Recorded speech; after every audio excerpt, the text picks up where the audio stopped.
नहीं है। सामने से जो बिजली के पोल जा रहे हैं, उन्हीं पोल्स के लगे हुए तार के जरिए ये जो बिजली है उसकी चोरी की जाती है। सरकार ने अब इसके ऊपर कार्रवाई की है। 40 लोग जो हैं वो गिरफ्तार हैं। यूपी एटीएस लगातार पूछताछ की जा रही है, क्योंकि रोहिंग्या एक बड़ा खतरा भी बन सकते हैं देश के लिए, राष्ट्रीय सुरक्षा के लिए एक बड़ा मामला है ये। और इसके ऊपर लेकिन जिस तरीके से इस पूरे इलाके को इन लोगों ने अपना आशियाना बना लिया है, घर बना लिया है, ये कहीं ना कहीं सवाल खड़े करता है कि आखिर किस तरीके से भारत में सेंध लगा के अंदर घुसते हैं और उसके बाद पूरे के एक गांव की तरह से ये लोग बसा के रहना शुरू कर देते हैं अवैध रूप से। किसी के पास कोई डॉक्यूमेंट नहीं है, सारे के सारे जो हैं वो विदेशी हैं, रोहिंग्या हैं। लेकिन अब पुलिस ने इन पूरे मामले पे कार्रवाई की है और कार्रवाई करने के बाद 40 लोगों को गिरफ्तार किया है। देखना यह होगा कि अब इनके साथ क्या होता है, इनका भविष्य क्या होता है। डिटेंशन सेंटर में जाएंगे या फिर सरकार जो है वो इनके ऊपर रहम करते हुए इनके लिए कुछ सुविधा जो है वो मुहैया कराएगी। ये देखने वाली बात होगी। लेकिन इसी तरीके से देखिए, कूड़ा बिन बिन के ये लोग जो है वो बोरे का, देखिए यहाँ पे आपको नजर आएगा किस तरीके से बोरे का एक पहाड़ यहाँ पे इन लोगों ने बना के रखा हुआ है। इसके अलावा और भी इलाके अगर हम दिखाएं, देखिए इस तरीके से जो है वो बॉटल चुनने का काम करते हैं, कूड़ा चुनने का काम करते हैं और उसके बाद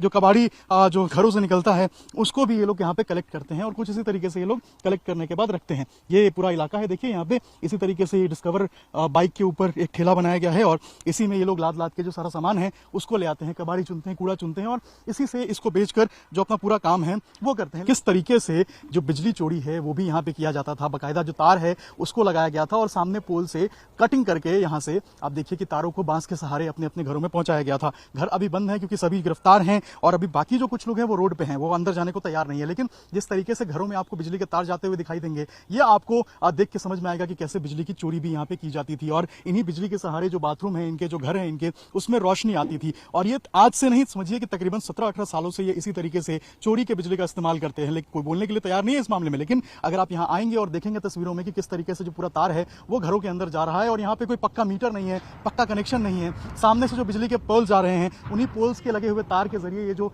बिजली है उसकी चोरी की जाती है। सरकार ने अब इसके ऊपर कार्रवाई की है। 40 लोग जो है वो गिरफ्तार हैं। यूपी एटीएस लगातार पूछताछ की जा रही है, क्योंकि रोहिंग्या एक बड़ा खतरा भी बन सकते हैं देश के लिए, राष्ट्रीय सुरक्षा के लिए एक बड़ा मामला है ये। और इसके ऊपर जांच भी काफी ज्यादा जरूरी है। यही कारण है कि अब इसके ऊपर जांच चल रही है। देखना यह होगा कि आखिर अब इनके भविष्य का क्या होता है। रो रहे हैं, बिलख रहे हैं, लेकिन जिस तरीके से अवैध रूप से ये भारत में आए थे, जो गिरफ्तारी हुई है, अब इस गिरफ्तारी के बाद इनके परिवार वालों का क्या होगा, छोटे बच्चों का क्या होगा और जो लोग यहाँ पे अभी रह रहे हैं उनका क्या होगा, ये देखने वाली बात होगी। एटीएस और मथुरा पुलिस ने कार्रवाई करते हुए अलापुर इलाके से, जो कि मथुरा का इलाका है, वहां से तकरीबन 40 रोहिंग्यों को गिरफ्तार किया है। ये रोहिंग्या पिछले 25 से 30 साल से भारत में रह रहे थे, अलग अलग इलाकों में रह रहे थे और उसके बाद अब यूपी एटीएस और मथुरा पुलिस की ज्वाइंट कार्रवाई में इन लोगों को गिरफ्तार किया गया है। यही वो इलाका है अलापुर जहां मौजूद हैं और कुछ इसी तरीके से झुग्गी झुप्पी बस्ती बनाकर लोग जो है वो यहां पे रह रहे थे। ये सारे रोहिंग्या बांग्लादेश और म्यांमार से आए हुए हैं और यहीं पे अपना जो गुजर बसर है वो कर रहे थे। लेकिन पुलिस ने अब इसके ऊपर कार्रवाई की है और यहां से गिरफ्तार किया है।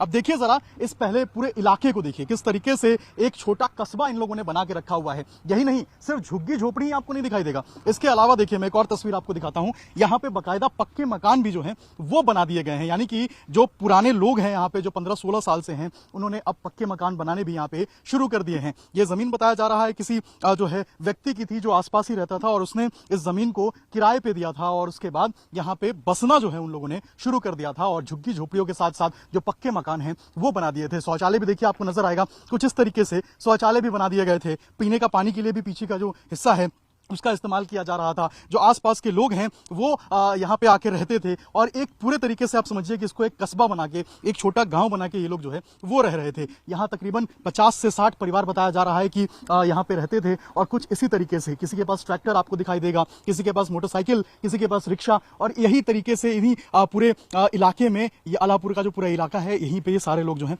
वो रहते हैं। बताया जा रहा है कि ये आसपास के इलाके में जो कूड़ा बिनने का काम होता है ये वो करते थे। कबाड़ी जो आते हैं वो कबाड़ी खरीदने का काम करते थे, बेचने का काम करते थे। होटल से जो कूड़ा कचरा निकलता था उसको वो चुनने का काम करते थे और उसके बाद अपने परिवार के साथ यहीं रहते थे। अब देखिए कितनी दिक्कत की बात है कि जो छोटे बच्चे जो कि आज से 8 साल 10 साल पहले यहाँ पे पहुंचे थे, अब वो बड़े हो चुके हैं, 20 साल के हो चुके हैं, महिलाएं 20 साल की हो चुकी हैं लड़कियां, और उनकी अब शादी भी भारत में हो गई है। यानी कि अब वो भी जो है वो शादीशुदा हैं, उनके भी बच्चे हो चुके हैं। यानी कि तीसरी पीढ़ी समझिए कि रोहिंग्यों की यहाँ पे अवैध रूप से भारत में रहने को